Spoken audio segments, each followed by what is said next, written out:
non-skipping of us because of your support will go to the funding of our endeavor. Ayaw ko kasi yung dole out yung mga gustong tumulong, yung mga OFW. Maraming salamat sa inyo. Shout out sa lahat ng OFW, no? Na initial members natin.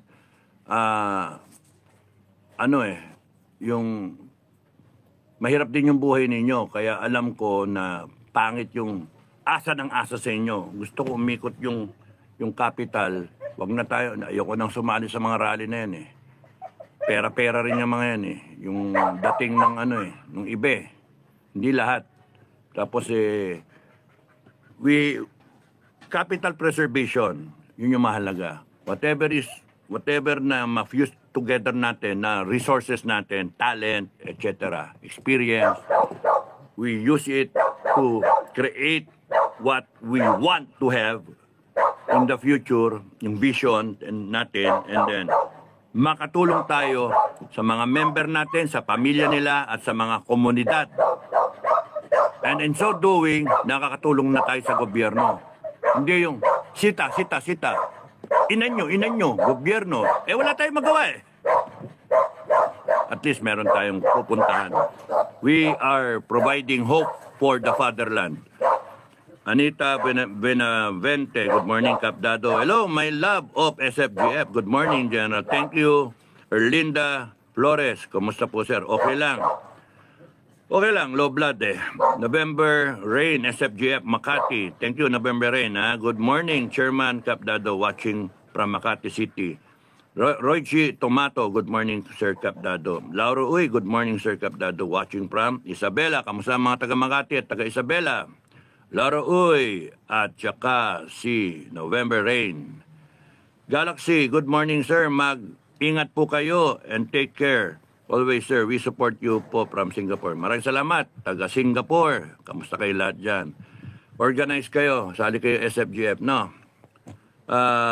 Heidi Ching, good morning po, sir. Dado, always good. Thank you. May schedule ako angiogram sa 20, no? So, tapusin ko lang to, and then balik akong Baguio. Nandito na rin ako, kung sakasakali, malapit lang ako, Tarlac ako eh. Kung sakasakali, may pumutok dyan sa Manila at kinakailangan ko i-declare ang martial law ng taong bayan, bababa ako, punta ako Manila. Kung kinakailangan ko magsalita para sa taong bayan, sasalita ako. Kung kinakailangan tumayo nga, tatayo. Sama-sama tumayo. Pero para maiwasan niya, Comelec, I'm pleading you, you do a manual recount. Ayusin natin to. Masunod taong bayan, wag niyo i-disenfranchise ang tao. Sundan natin. Bilangin ninyo, kasalanan nyo, gumawa kayo ng kalokohan eh. Patunayan nyo na hindi kayo gago. Para makita ng tao na hindi kayo gago, bilangin nyo mano-mano. Napakasimple, bilangin nyo mano-mano. Because right now, yung level of trust ng tao sa inyo, ang baba, negative. Paano nyo mababawi yon? You listen to the people. Do a manual recount. Hindi pwede yung brusko. Well, hindi nyo, isnabin nyo. Ayan yung resulta. Hindi pwede. Aalsa ang taong bayan. Matatapos ang bongbong. Matatapos si Bangag. Matatapos. Tanggal kayong lahat. Hindi nyo pwedeng labanan ng revolusyon ng taong bayan. Kaya kayo, mag-ingat kayong lahat sa asta ninyo ngayon. Sa mga susunod na araw, mag-ingat kayo. Akala ninyong tatakutin nyo taong bayan. Hindi pwede. Kayo mga nagsasalita laban sa mga kababayan natin, maghunos dili kayo. The time of reckoning will come and you are the ones causing it. Kayo ang nagsisimula eh. Ginagago nyo na eh. Naghintay ang tao ng eleksyon, sa graduate eleksyon, hinintay ng taong bayan. Hindi sila umaalsa. Tapos bababoyin nyo, ay sira ulo kayo. Yun na lang ang hinihintay ng taong bayan. Korte Suprema, hinihintay ng taong bayan yung desisyon ninyo tungkol doon sa budget. Naknan tokwa. Binaboy nyo lahat eh. Itong gobyerno ni Marcos, baboy na baboy eh. AFP, PNP, binaboy din. O saan tayo ngayon tatakbo? Ang taong bayan tatakbo. Magsasanib puwersa ang taong bayan. They will run themselves to themselves na sila hindi Wala. Pag tumayo yung taong bayan, di nyo mapipigil yan. Constitutional crisis. And they will eliminate all those standing against them. They will terminate everyone. Gusto nyo mangyari yon? They will instill the death penalty. Summary execution, mangyari sa inyo, matakot kayo sa taong bayan. Ang daming example sa history ng mundo na to. Hindi lang nag-iisa ang Pilipinas. Ang daming pwede nilang tignan. Basahin nila yung lahat na nakaraan sa iba-ibang parte ng mundo. Look what happened to the royalty ng French. Pinagpuputol ang ulo. Gusto nyo umabot tayo doon? What happened to the Chinese Cultural Revolution? Sinasabi ko na sa inyo, huwag nyo akong tatakutin na babaratan nyo akong rebellion. Puta, tagis kayo, inan nyo. Huwag na. Seryoso ang sitwasyon nating Pilipinas ngayon. Bangkarote tayo. Daming utang. O, ba't hindi magagalit ang tao? Binaboy nyo pa eleksyon. Binaboy nyo AFP tsaka PNP. Ang daming galit na. Tapos kakasuhin niyo yung mga tao. Lampal pa kayo. Okay, good luck sa inyo. Matigas ang ulo nyo eh. Heidi Jane, good morning po sir. Thank you ha. Jennifer Gloria, good morning po sir Dado. You look good. Thank you. Naka-recover na ako. Pero may eye bags pa rin eh. No? You look good. Thank you. Crispy Pata, shout out SFGF Canada. Oy, taga-Canada pala si Crispy Pata. Magandang gabi. Magandang gabi ngayon sa Canada. Thank you, SFGF Canada. Kayong mga taga-Canada, maraming salamat sa suporta ninyo. Thank you, ha? SFGF Canada. SFGF Can. SFGF Canada. Okay. Danilo Malikdem, I salute you, sir. Retired military personnel from Philippines. Oy, thank you. Danilo Malikdem. Thank you, thank you. Hindi man tayo nagkasama sa army noon. Maraming salamat at magka-align yung mga utak natin. Kung kailangan tayong tumayo ulit, lumaban ulit, para sa katwiran, katotohanan, karapatan, at kinabukasan ng bansa natin, na kailangan eh. Mga nirarayuman eh. Pero we can correct what is wrong in this country once and for all, in this lifetime, in our lifetime, para yung mga future generations sa Pilipinas eh, hindi tayo sisisihin. Okay. Thank you, Danny, ha? Javine's vlog, dapat talaga na mag-manual recount. Thank you. Elizabeth Aribal. Aksibal. Ano ito? Sorry, maliwanag. Aksibal, good morning. Watching from California. Kamusta sa mga taga-California, USA? Crispy Pata, ganda ng SFGF shirt, sir. Uy, thank you. Okay. Okay, no? Oo. Order lang kayo. OFW, order kayo sa inyong mga leader. At sa Pilipinas, order kayo kay Commander Musang. Pilipinas, Inang Bayan. Good morning po, sir Dado. Good morning din po sa mga kakambing nating alaga. Maraming salamat, Pilipinas, Inang Bayan. Mga kakambing, mahalaga dyan, meron na tayong one step forward. Meron tayong bulugan. Papakinabangan natin yon sa mga 5 years. And yung mga unang anak niyan, pwede nating gawing bulugan, di ba? Kasi half-breed eh, purebred yung bulugan natin. Okay naman yung price. And eventually, upgrade tayo ng bulugan ng mga worth 70,000, mga ganun, 50,000. Kukuha tayo ng ganun. Tapos nun, para panay half-breed yung atin. Di pwedeng, mahirap yung purebred. Tsaka na natin yon pagka magaling na tayo. Let's develop the expertise muna. Experience, confidence, credibility, and all, confidence nga. Tapos no let's see, kung magkaroon tayo ng 1,000 goat farm, 1,000 head goat farm. Kung meron tayong gano'n, 1,000 heads, Diyos ko, manak yung Tagalawa, benta nyo lahat yon sa 5,000 na lang eh. 1,000 times 1,000. Sa 4,000 na lang nga eh. O, magkano yun? Di ba? Magkano ba yun? 4 million kagad yun, no? So, parami lang yan ang parami. Ang malaga dyan yung pagkain. Hindi tayo ma-short sa pagkain. So, SFGF will have to acquire hectares, taniman natin ng mga kinakain ng kambing. So, hindi tayo, may supply tayo. Kung nasaan yung kambing, meron tayong pagkain. Para kahit drought o kahit ano, mga taginit, meron pa rin tayo. Kasi naisip natin lahat yung dapat. And then, kung magkagulo man, may kambing tayo. So, we intend to do this on a nationwide scale, no? Nationwide. So, yung gusto natin na magkaroon ng pagkain, food security ang ating mga kababayan, pagka nagkaroon ng gulo, meron. Magkaroon tayong manok, magkaroon baka, baboy, etc. So, start lang muna tayo. Focus, singleness of purpose. Isa lang muna. Alam ko gusto niyo lahat eh. Ako rin gusto ko ng lahat. So, ihagdanan natin yung approach, no? Isa lang muna. Singleness of purpose. Develop the efficiency, the confidence, the experience, and then we venture to the next when we have that already. So yeah, one step at a time. Exciting. Wow, mag-ipon po ako para makasali sa investment. Thank you, Erlinda Flores. Ang one share is of a capital contribution is 1,000 pesos. It will be backed up by a certificate na may guarantee na percentage income every year. Tatapatan ko ng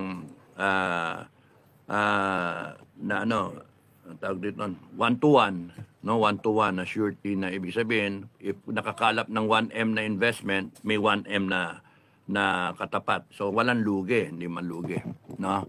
Syempre ako yung magma-manage nung investment. That's why kasi ako yung nakatapat na alam ko nang pamanis ko sa iba. Nakatapat yung aking resources para backup dun sa capital na ibubuhos ng mga members, no? 1,000 isang share, you can buy more shares. Explain ko yan sa sa SFGF na sa channel, no? Sovereign Filipino Guardians of Freedom na YouTube channel. Para hiwalay. Dito ang pinag-uusapan natin ay ang COMELEC. Makinig kayo sa taong bayan. Do a manual recount. Okay? Bebs Lage. Hello sir, watching from Valencia, Bukidnon, Mindanao. Kamusta na ang mga taga Valencia? Nadadaanan ko yan noon ako'y consultant doon sa Bukidnon Forest Incorporated sa Balay, Mindanao. Hindi kita nag-consultant ako doon. Kahit sandali lang ako doon. Kasi nag-resign si Big Corpus noon, umalis na rin ako. Galaxy, dapat po talaga, sir, dito sa Singapore, maunlad na country pero manual ang counting nila sa eleksyon. O nga eh. Crispy Pata, mabuhay ang kakambing. Thank you, Crispy Pata. Nakatiim na ba kayong Crispy Patang kambing? Pagka nagutom ako, pahiram na isang pa. Good morning, Kap Dado. Snappy salute, sir. Thank you. Neto, Julian Makabayan. My love of SFGF, good morning sa lahat ng SFGF. God bless. Imelda said, good morning po, Chairman Tatay Dado. Thank you. Happy watching from Hong Kong. SFGF family, shout out sa ating lahat. Worldwide po, mabuhay tayong lahat hanggat gusto natin. Thank you. Ang natin kasi, ilang taon na tayo nagrereklamo sa pamamalakad ng Pilipinas, may 40 taon na. Kung kunyari nag-SFGF na tayo nung 40, bilyonaryo na ang kumpanya natin. Bilyon-bilyon na. So, let's start it na, di ba? So, habang nagrereklamo tayo, habang sinisita natin yung katiwalian, yung mga pagnanakaw na yan, yung droga na yan, lahat yan, meron tayong ginagawa na backup plan. Meron tayong tinatawag na alternative. So, two-way tayo. Maharap tayo dito, sinisita natin yung mali, ino-call out natin yung atensyon ng gobyernong mali, pero meron tayong ginagawa na makakatulong sa atin, sa pamilya, sa kapwa, at sa gobyerno as a whole. So, maganda. Tingin ko nga maganda ang ano. Kasi yung wala, shrug it off and then wala na. Kanya-kanya. Sana po matuldo ka na ang pandaraya ni Garcia et al. Thank you, Erlinda Flores. Kaya nga in-advisean ko sila na makinig. Kasi matutuldukan talaga kayong lahat. Hindi lang COMELEC, lahat. Lahat kayo sa gobyerno, tuldo kayo. Mag-pricing ang tao. Walang magagawa NBI, PNP, tsaka AFP. The moment umalsa ang milyon Pilipino nationwide, laki magagawa. Inday Sara will become president. And why are you cheating elections? Because you do not want Inday Sara to be the president. You're trying to eliminate the Dutertes. You eliminated yung tatay. Ngayon, si Inday Sara. Gagawin nyo lahat para gaguhin ng Pilipinas. Hindi pwede. Tatayo ang taong bayan. Hindi, simply put, the Filipino people love this country. We love this country. I love this country. We will not allow it na kayo ang masusunod. The Filipino will rise up. Doon kayo matakot. And I'm warning you, kayong mga nasa gobyerno, I'm warning you. You will face a revolution. Doon kayo matakot. The people will declare martial law. Hindi kami natatakot na si Marcos mag-martial law. Ulul. Mag-martial law kayo. I-undeclare namin Hindi kami natatakot because alam namin yung power na yan galing sa amin. Ba't mo abusuin? Ba't mo kami tatakutin? That is the power of the Filipino people. Pinhiram lang namin. Matakot kayo, kami mag-declare ng martial law. At yung tatlong power na yan, judiciary, executive, at legislative, nasa taong bayan lahat yan. Kayo, ang power niyo, hiwa-hiwalay. Pinagsasama-sama nyo lang ngayon dahil sa kakuntsaba kayo, conspiracy to commit fraud, conspiracy to plunder the nation, conspiracy to be in power. But, yung taong bayan, we will be the judge, the jury, executioner, all at the same time. We can fire everyone. Akala ninyo, hindi namin alam yon. Ngayon, yung ibang tao, hindi alam, pero pagka nangyari ito, alam ng taong bayan, we have that power. We, the sovereign Filipino people, judge, executive, legislative, isang bagsak namin, terminate kayong lahat. Isang bagsak namin, meron ng meron ng death penalty. Ano gagawin nyo? Sasalali kayo sa armed forces saka sa PNP, NBI? No. Mahahati yan. Kakampi yung karamihan sa taong bayan. Kakampi. Yung ayaw kumampi, disband namin kayo Ganun ka-powerful ang taong bayan. And Inday Sara will become president. Non-negotiable. Yung mga nag-iisip na hindi Inday Sara ilalagay, mag-isip-isip kayo. Hindi nyo pwedeng i-forward yung agenda ninyo. Meron tayong konstitusyon. May mga problema yung konstitusyon natin. I-amend ng taong bayan. I-amend namin. By telling the incoming president, Inday Sara, eto ang executive order lang si Inday. We don't need the Congress. It will be shut down. Ang laki-laki ng Congress, 300,000. Ilan yan? Tipirin natin, sarado natin yan. Full coverage natin, PhilHealth natin. Sino nga bla? Pagka nagsalita ang taong bayan, matakot kayo. Kayo mga pipitsugin, pipitikin lang kayo ng taong bayan. Kayong nag-aastang kala mo kung sino kayong mga powerful, high and mighty. May privilege? Wala. Talo kayo. Talo kayo sa taong bayan. Dahil ko na sinabi. Florisa Estigoy, recount. Thank you. Tama yun. I support that. Jovine's blog. Kaya nga nag-black vote kami. Kita nyo, dami nagko-comment ng black voting. Paano nangyari? 3 lang. Yung boto ni Bongo, ni Bato, ni Marcoleta, pantayan dun sa iba. Bakit? Dapat yan dikit-dikit. Ba't may sumingit? Ginagago nyo kami. Ginagago nyo kami. At pagkat tumayo ang taong bayan, COMELEC, pag tumayo ang taong bayan at sinabi, mag-recount. Yun lang naman hinihingi. Recount na lang. Matakot kayo. Pag hindi nyo pinansin yan, revolusyon ang kasunod niyan. Revolusyon. Hindi nyo ba naintindihan, Comelec? Marcos, hindi mo ba naintindihan? Revolusyon. Revolution. PNP, AFP, NBI. Isipin nyo, revolusyon. Hindi ako. Huliin nyo man ako ng 1,000,000 beses. Tutuloy pa rin niyang revolusyon. Gago pala kayo eh. Ipipilit nyo yung mali. Tatayo taong bayan. Mananakot kayo, gago. Matakot kayo sa taong bayan. We will install the death penalty. Buti nga ngayon, wala pa di ba?